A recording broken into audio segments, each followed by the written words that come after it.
Hello family, this is African Esquire here with a new video. Before I get into the subject today, I want to briefly talk about my Facebook group, Pan-African News Press. This is just for anyone who also does things like YouTube videos, or if you do blog entries, or any type of media that would be news type media. So if you write articles, if you do some type of social commentary, give your opinion on certain things, anything that you would see on a news site, basically. This group is for us, people who subscribe to Pan-Africanism, to share those types of media with each other. The goal is to build a platform for us to share and disseminate information. And so if you are someone who does that, please see the description box below. And if you would like to become a moderator of that group, you can always ask me. I give directions on the Facebook page of how you can become a moderator. It's basically just assuring that you actually do subscribe to Pan-Africanist ideologies and that you understand that this is not a Facebook group where you're just going to post memes or post different types of Facebook-ish type things, but actually post media and content for people who actually want to see news or commentary or opinion type media. So you can see the description box below, and you can see the link to Pan-African News Press. So today what I want to talk about briefly is I want to talk about this idea of Black unity and the idea that us Black people, we have to wait until we achieve some type of Black unity before we can actually move forward.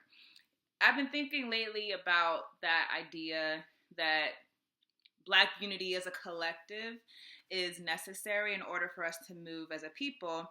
And while I certainly would not downplay the importance of gaining some unity, and while I would say in an ideal world we would have complete unity, I'm starting to doubt whether or not unity as a collective, as a whole people, is necessary for us to move forward as a people. And I say this in regards to, I really feel like a lot of people are waiting to start doing things until they have a certain amount of people standing behind them.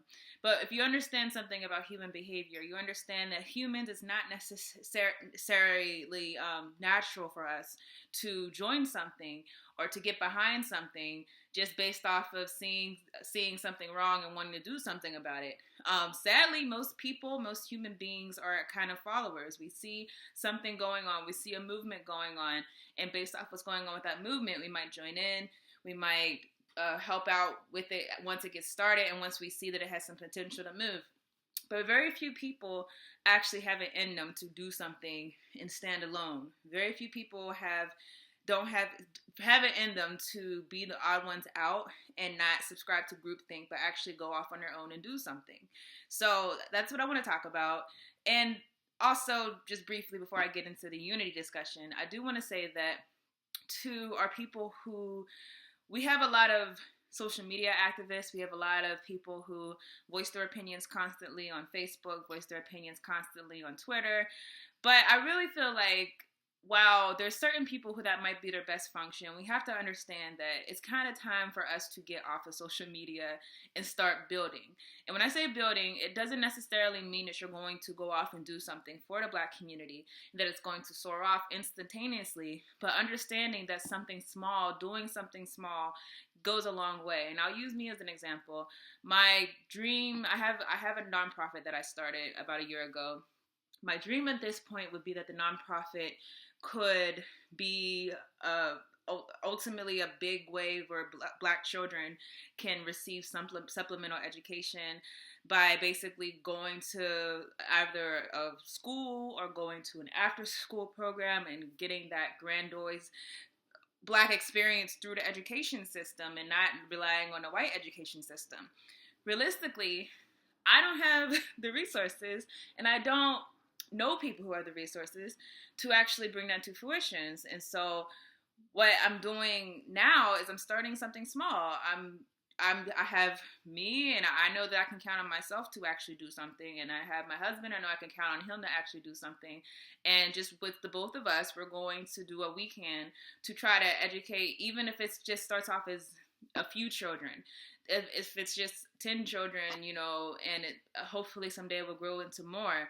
But I understand now that building requires starting somewhere, and a lot of times it's not going to look pretty when you start, but you have to learn from your mistakes by starting. And if you don't start, then you'll never actually get to that goal. You'll be spending the rest of your life dreaming about, oh, I wish I would have been able to do this for my community, I wish I would have been able to do that.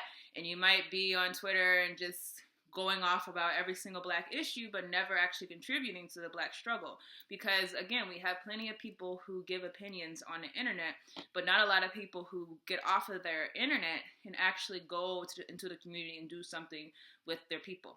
So getting back to the discussion of Black unity, I became very frustrated with Black people. I would say definitely in college, and particularly leaving college.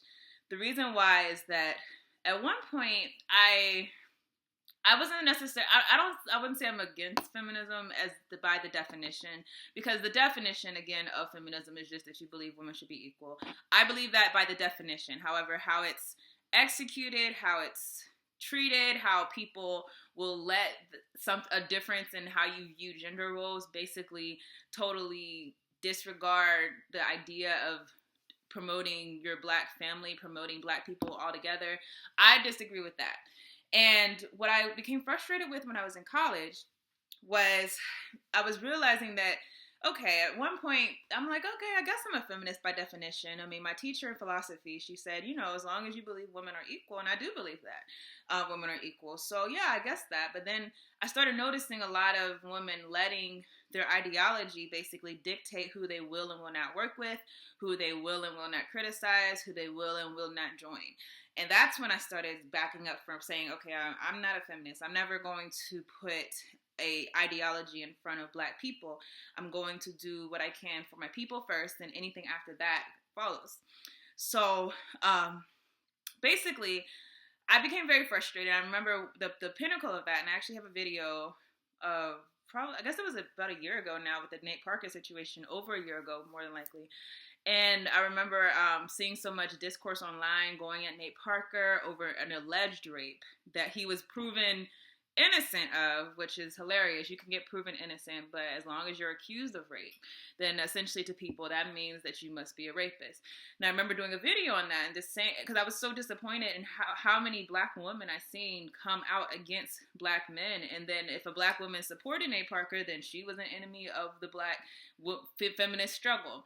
So I became very frustrated, and at one point I would say borderline depressed, because what I realized was that so many of us allow our little picky ideologies, whether some people are conservative, some people are liberal, some people are gay activists, some people are feminist activists, so many type of activists that you can be. I mean, you could be a natural hair activist.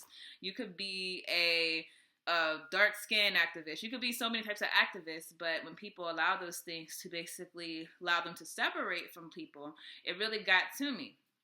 And I began to think, well, maybe we'll never be able to be united as a people, because I realized that at the end of the day, Black people, we're too complex to actually get together and put our feelings aside and actually say, okay, I believe this, but I'm actually going to go with this just for the sake of our people.